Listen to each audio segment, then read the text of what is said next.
Good morning, everyone who's joined us on this glorious Thursday morning here in London for the latest instalment of our University of East London webinar series. University of East London has been pioneering futures since 1898, and we are the UK's #1 careers-focused university. Our highly employable graduates are Industry 4.0 ready today. This week, we are focusing on the Royal Docklands School of Business and Law's degrees portfolio. This is our second webinar of the week, and this is our MBA Masterclass, My MBA Placement Year. London is ranked as one of the top business centres alongside New York, Hong Kong and Singapore. We attract highly skilled and talented individuals from across the globe, and this means that the diversity and quality of London's workforce is unrivaled anywhere on the planet. London also enjoys easy access to the rest of Europe, and this combination of geographical location and talent provides the ideal environment for leading global companies such as Google, Facebook, to make London their European home. This is one of the best cities in the world to study your MBA, and we offer you access to one of the best MBA programs in the UK. So why choose placement year as part of your degree? A good placement year gives you the opportunity to gain skills specific to your subject or industry of choice, as well as the employability skills required for real-life work. It also increases your knowledge of an industry or sector, allowing you to make better informed decisions about your future career choice. Today's webinar will be led by my colleagues Adam Doyle, Department Head, Law and Criminology, Dominic White-Iffill, Employer Engagement Officer, Eleanor DiGiorgi, Employer Engagement Officer, and my colleague Annabelle, who is part of our international office team. She'll be working in the background. She'll be looking at the questions that you put forward during the talk, and those questions that are really subject specific and we feel you'll get the best answer from our panelists, we'll put to Adam and to Eleanor and Dominic at the end of the session. Now, please note that a lot of you may have questions around visas, admissions, start dates, etc. We will be running specific webinars to cover those subjects over the next 2 weeks. So please look out for your invitations, register for those webinars, and we will assemble a panel of experts from the University of East London to answer all of your questions on admissions and visa compliance. This is your opportunity to speak to our fantastic team who dedicate themselves to organising placements, finding the right placements for you, liaising with big employers within London to make sure that we've got some fantastic options available to you after you leave your 1-year MBA program. So please think about the subject, think about what questions you want to put to the panel, put those in the box, and we'll make sure that we put those to Adam, Dominic and Eleanor at the end of the talk. So without further ado, I'm going to hand you over to Dominic, Adam, and they will introduce themselves and then we can begin the talk. Hi, my name is Dominic. I am the Employee Engagement Officer for the MBA program, and I essentially look after, with a team of placement officers, you guys essentially who will be on the placement year.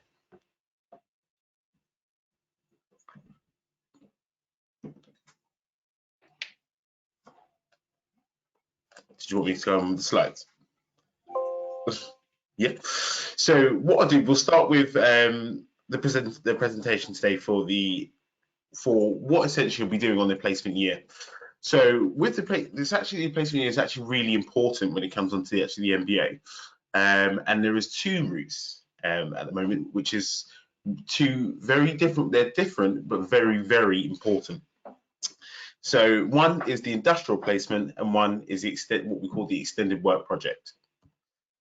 So the industrial placement is actually designed both to prepare you for the working life and challenges at the same time. So this is an embedded industrial placement that offers unique opportunity to apply your skills and learn real life projects. Now, their placement is designed to address demands of the profession and give students a competitive edge when it comes to your career in life. So if you can imagine, it's essentially a taster of what you would be doing once you'd graduated in your field. It gives you that edge because you have would have had some experience in that field as well. So you can imagine there'll be other people who have obviously come out of university with an MBA, but as you can see, the world is changing and a lot of employers want experience, where this is a great opportunity for you to gain the experience in that field before you've even left university. So it is fantastic, and we work with some great partners. So with the extended work project, this is different but similar. So you will be working in your field, but this is more of independent working, essentially, because you'll be looking at a project.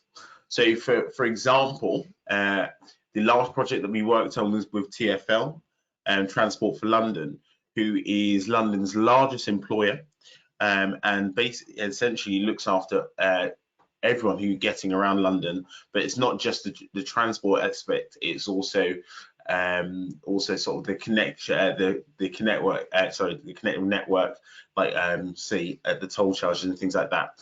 So a number of organizations will present you with some real life challenges that for the business is facing. So you'll need to obviously come up with viable solutions. Now this is working within a group, and it's essentially you're consulting that business, running consultancy for that business. Just like an industrial placement, the extended work project offers a unique opportunity to apply your skills learned in real life projects, but the additional skill of using independent learning shows the ability to work within a team. Now, one of the biggest challenges as well for students coming out of university is also to make sure they can work within a team. And you would have this edge because you've done this. You would have done this on your placement year. Now, working on a project collectively towards a common objective means that you are part of the consultancy project team. So again, that's something that's going to look great when it comes to your past experience, because you'll be consulting around a consultancy for quite a fantastic organization. For instance, the organizations, like I said, we work with some like the likes of Tate & Lyle, New & Council, and also obviously, like I said, TfL.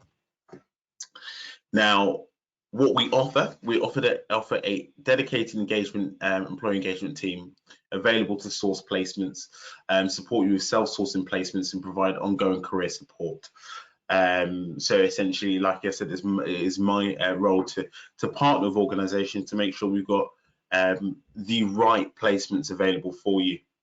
Now, we have a careers network. We have a whole careers team, really, where we organize networking events and designed to attract the best employers for you. We also do online recruitment and an employability platform, which is the Employment Hub. Now, the Employment Hub is fantastic because it's essentially what we put everything through. So you are able to apply for placements there. You're also able you're able to upload your CVs, which you'll need to do, and this allows employers obviously to see you essentially.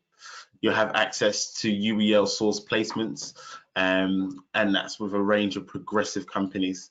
We also have an extensive pre-employment preparation program that lasts 12 weeks, as well as a dedicated placement officer for your program, for your cohort, should I say, offering you one-to-one support as well. So the requirements for extended work group project: you have to complete the 12-week employability module. So it's essentially a prep for us to prep you, just to make sure you've got everything you need.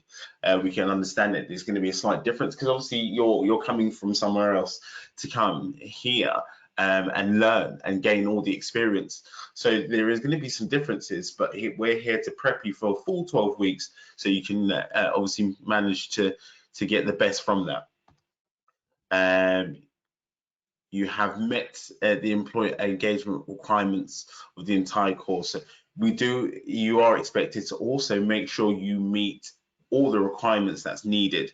So that's obviously with when it comes to the academic side, but when it comes onto the placement side as well, obviously you'll need to make sure that you're fully engaged, so you're prepared to obviously to get those placements, and it'll be goals set by the placements team.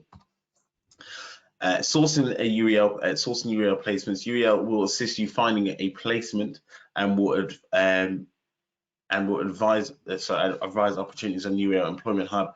However, it is ultimately the student's responsibility to source a valid placement. So I just need to make sure you're aware that it is the onus is on yourself to obviously source a placement, but we provide the help with that as well. But we also source placements as well, just to make sure there is enough. Sometimes you'll find that not all the placements that we source may be the placement that you want, and our placements are typically unpaid. So if you feel that you would want to find a different placement, then you can go ahead and do so, if this is the ones that we source aren't for you.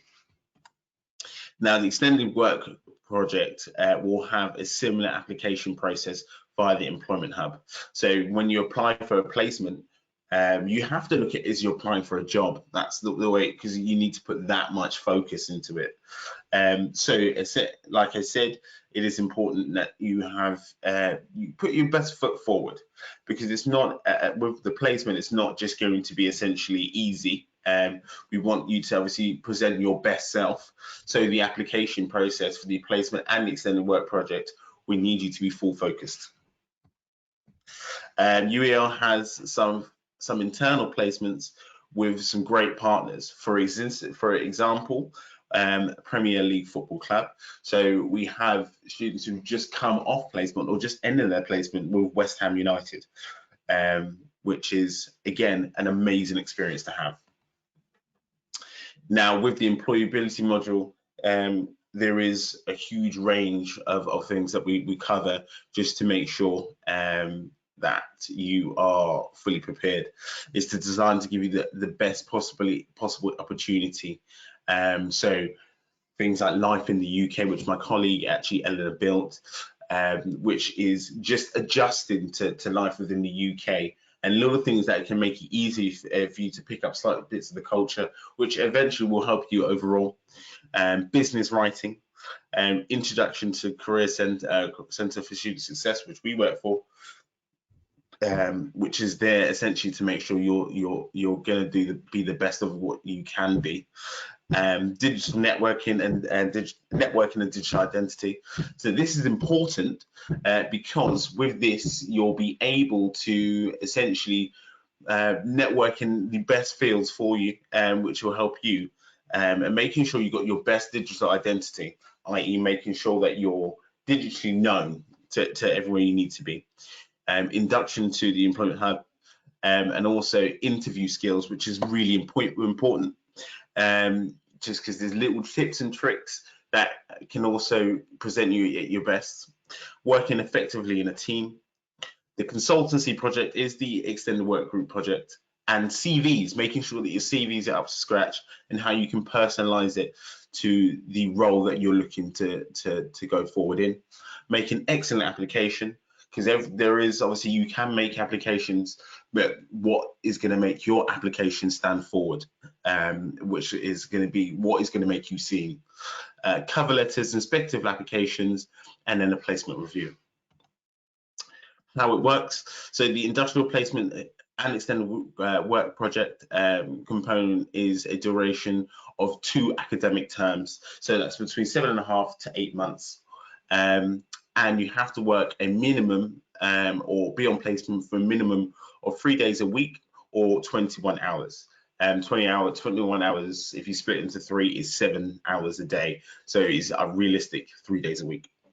Placements are typically unpaid.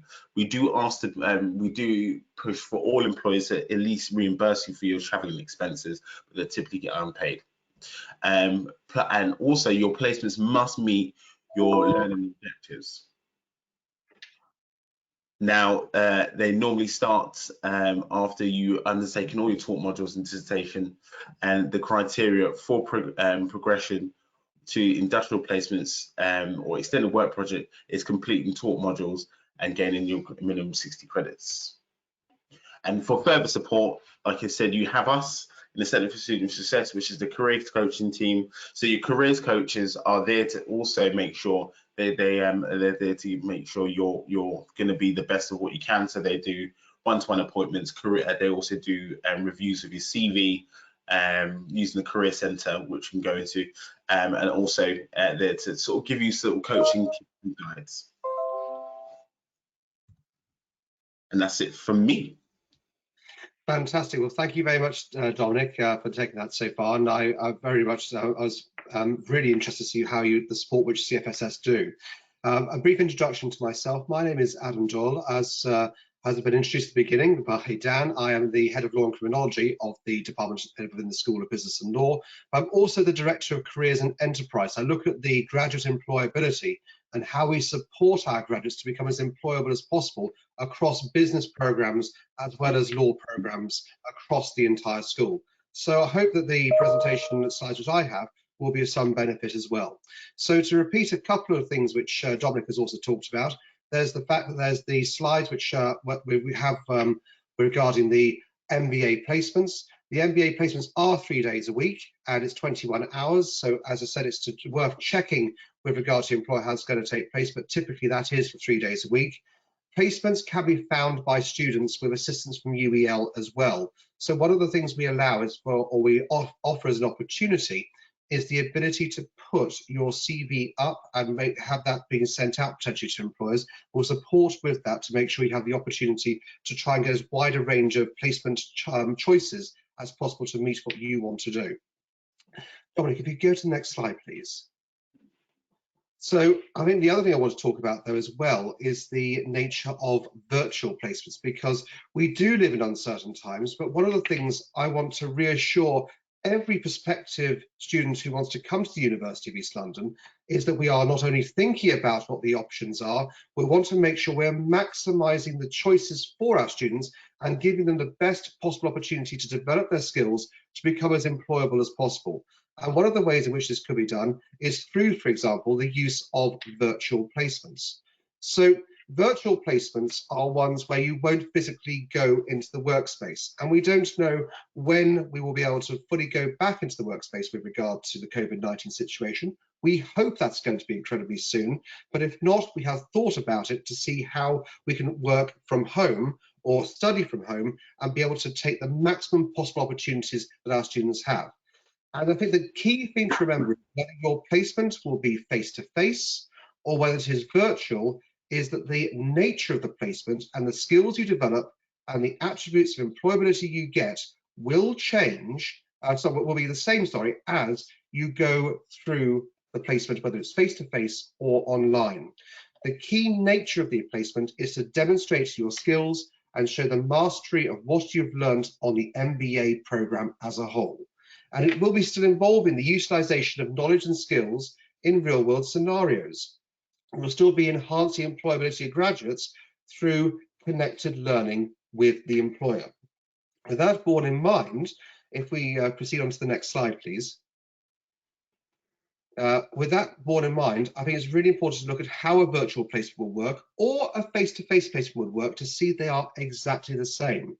We will be using technology no matter what sort of placement you're on, whether you're working in an office or whether you're working virtually from home. The fact is it's going to be the use of technology to answer questions and to involve yourself in real world scenarios. You will still be attending meetings on behalf of the employer with other members of the employer's team, whether it's going to be online or via the phone, just like you'll be doing in a face-to-face placement. You'll be undertaking set tasks for the employers. You'll be submitting those by email, just like you would in a typical office type atmosphere. You'll get feedback on your work, just exactly as you would in a face-to-face scenario, and you will have the ability to record what you've learned through your assessment, your portfolio of how you demonstrate your skills at the end of the module as well. So in other words, what I really want to make absolutely clear here is that what you're going to be doing on the virtual placement is exactly the same as what you'll be doing with a virtual placement as well, if that has to be the necessary way of doing it. If we could proceed to the next slide, please. And it's the final slide from me, and I think this is really important to bear in mind. We do live in challenging circumstances at the moment, but the important thing of human nature is we overcome challenge. And the ability to be flexible, the ability to adapt to changing circumstances, the ability to demonstrate resilience are all attributes that employers will want to see in their employees. If you can demonstrate and show how you have overcome, that is the sort of thing which an employer will say stands you out from the crowd of other competing applicants for the role you want. If you can demonstrate these attributes, you are more likely to get the career you aspire to. So in other words, there are benefits to virtual placements as well, and we will make sure that whatever you do when you study your MBA studies with us, we are there to assist you every step of the way. As part of my role as Director of Careers and Enterprise, I liaise with Dominic and the rest of the Centre for Student Success team. We are there to obviously assist and to guide and make sure that you are fully supported throughout your studies to reach the fullest of your potential to get the job you aspire to. It was a great pleasure talking to you today. I hope this brief talk was of some benefit for myself. I'll pass you now back to Dominic because I believe there's some general questions which we might be able to answer straight away. Thank you very much. Awesome. So when it comes to questions, I'm here to answer any questions that we have. I think we did have some questions that I want to answer. Oh, Thanks, Adam and Dominic. Can I just say that was a really fascinating talk, and I think one of the key messages that all of our potential students should take from this is the more you engage with the MBA, with your lecturing staff, with the placement team, with your potential employers, the more you will get from your MBA experience in the UK, and the better prepared you will be for that ultra competitive jobs marketplace.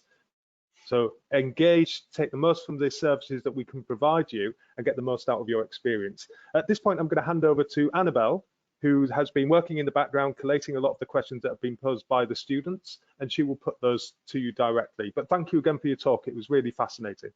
Thank you. Thank you.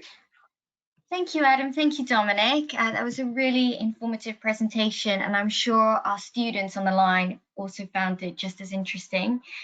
We've had some really interesting questions come through, and I'd be interested to hear what you have to say on some of them. So let's start off with Dominic. Would you be able to give a bit more background about the industry partners we have within the UK? Yeah, so especially the ones that we work with, we've been very good and very lucky at working with some amazing partners when it comes on to us, essentially with the MBA program. One of the biggest partners, like I said, is Transport for London. Now, they worked with us on the extended work group, the work project side, where they gave us a project they wanted us to consult on, or the students to consult on. I don't know if you know much about it was actually one of the underground lines, the Piccadilly lines. All their trains were coming up for renewal, and one of the main questions they had was, obviously these trains, we're going to replace them with brand new trains. It's going to cost millions, but what do we do with the old trains? How can we recycle them and get rid of them, but in the most sort of economically friendly and environmentally friendly as well way? And that was something that it was a live project that we worked on as a MBA program, obviously with the students consulting on that basis. We also work with great partners like Newham Council. That is the council that looks after essentially where the university is based, Newham Council. It's a huge council, and they employ quite a many amount of people, and they are what we class as our direct partners as well. I've got another one, Tate Lyle, who is at one of the hugest sugar companies and the largest sugar companies in the world, who is one of our industry partners. So we do partner with a great amount of really great companies. and like I said, West Ham Football Club, and I think they put a lot of faith into the University of East London, just because we have excellent students like yourself who'll be coming on board. So it gives you that great step up and gives you the right footing for where you want to go next. Obviously, you're going to get your great teaching at the university, but there's also you're going to get a great introduction to some really fantastic partners, which hopefully will jump you onto the next footing after your placement ends. That's great. Thanks so much, Dominic. And then this next question, I'd love to get both your input, both your separate inputs on this. For students looking to source their own placement, what advice would you give them to effectively network and source their own placement? Yeah, I can go first on this one. Advice I would give essentially is make sure you realize how much of a selling technique or how amazing what you're doing is to sell yourself. So once you're here and you're looking at sourcing your own placements, you'll find it's very and obviously while times are changing, you'll find it that you are actually a really brilliant tool to a business. For instance, if you were looking at if you look at a business that is looking to grow but looking to reduce labor or their sort of staffing costs, you are the perfect tool, because you're a student that's looking to gain experience and you're hungry to learn. So use that as I'm hungry to learn. I'm here to gain experience. You're not going to have to pay interview someone like it and obviously give them a permanent contract, and which comes at a great cost. You're ready to jump in, and that's really at the moment what businesses are looking to save costs, but obviously to grow, and you can sell yourself in that way. Yes, I I agree entirely with what Dominic has said. What I'd add as well is I would attend a lot of the series of employability talks that take place across the school on almost a weekly basis. There's always talks taking place with major employers, leaders, both regional, national, and potentially international as well. And I think I'd attend those, see what's going on, but also make sure your CV is as impressive as you made it, as good as it possibly can be, to show what you can offer to the employer on top. So one of the things I'll do is take advantage of the various opportunities to have your CV looked at, make sure that's as strong as possible, attend the networking sessions, possibly take a look with regard to maybe external sessions being advertised as well. Expand your network of contacts and use that in conjunction with what the university has as well, to make sure you have as broad a pool as possible for where you want to go with regard to your placement and where you want to what you want to do your placement in. I think it's one of the ones where if you're really proactive as well and you're bringing things to the table to help us, we can make sure we can assist you even more. I think that's the key thing. True. Thank you both so much. Adam, for students concerned that a virtual placement won't quite be the same as being in an office, how would you address that?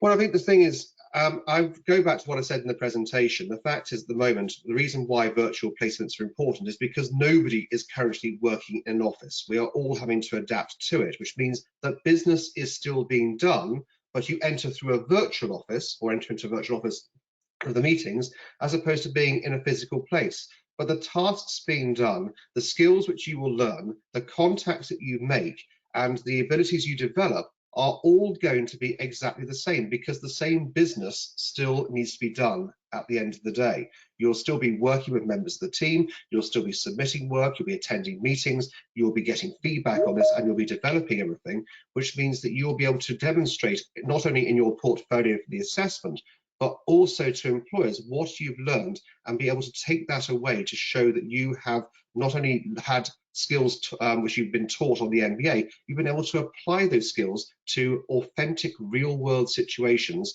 to overcome problems and issues.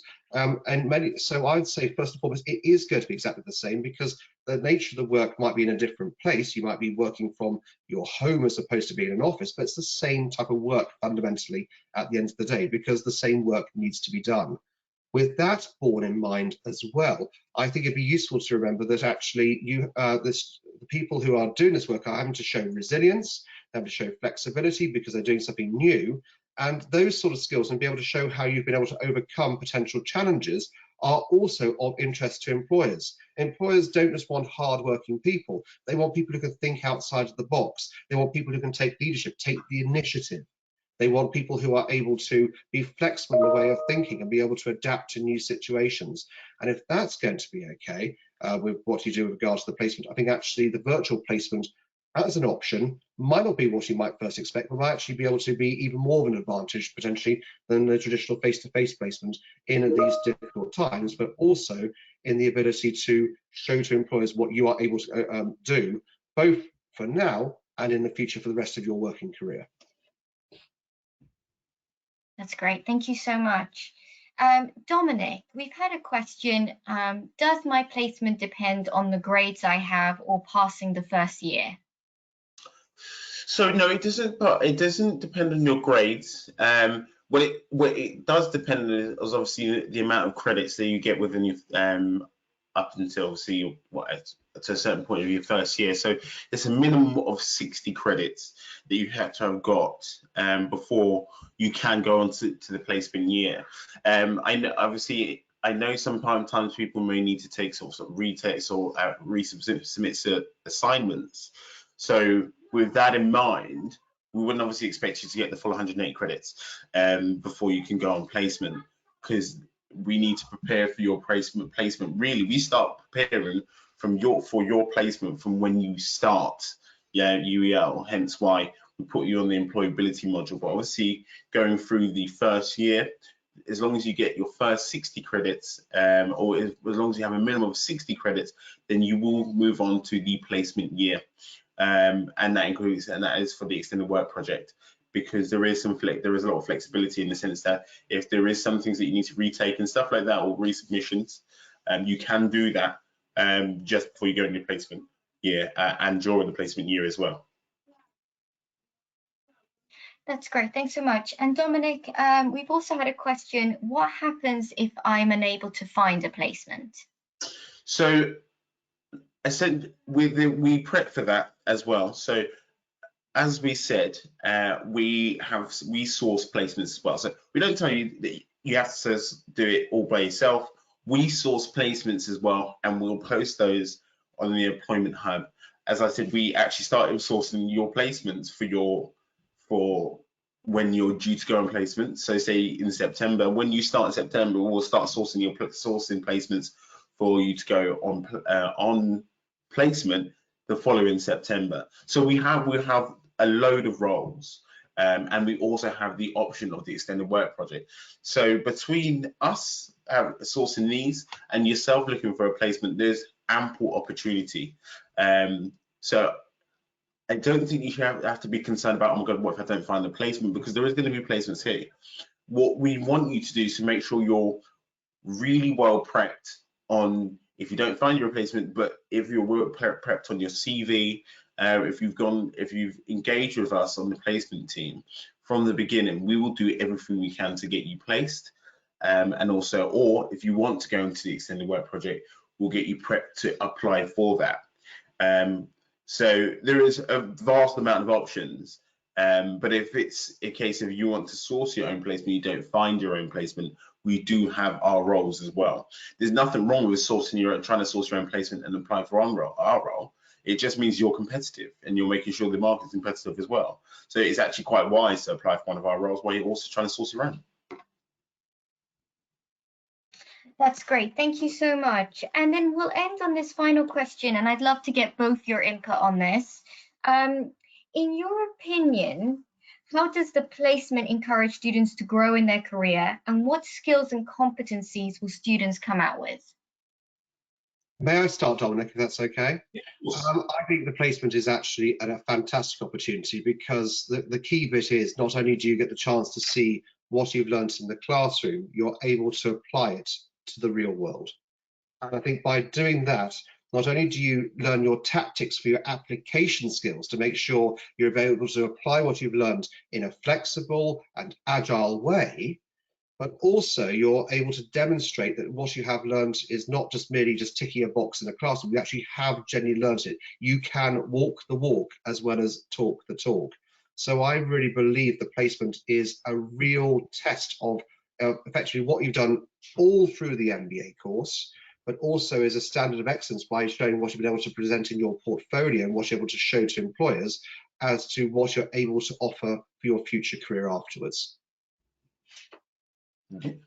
And just to add on to that as well is the little things that you'll find really beneficial in skills. So just like you said, working in a team, you'll find it very different when you go into your placement and you look at what it is. Essentially, I hate to say it, but like in the working world, when you'll be able to see what, like, etiquette you'll find is a real skill.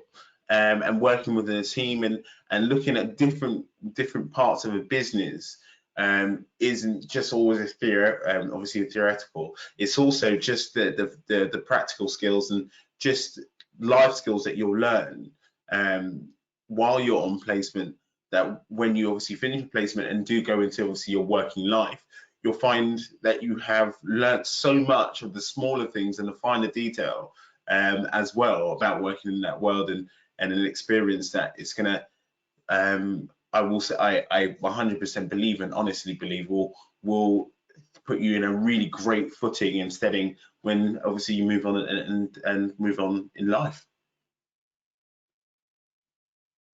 Fantastic. Thank you both so much for answering these questions and for a fantastic presentation.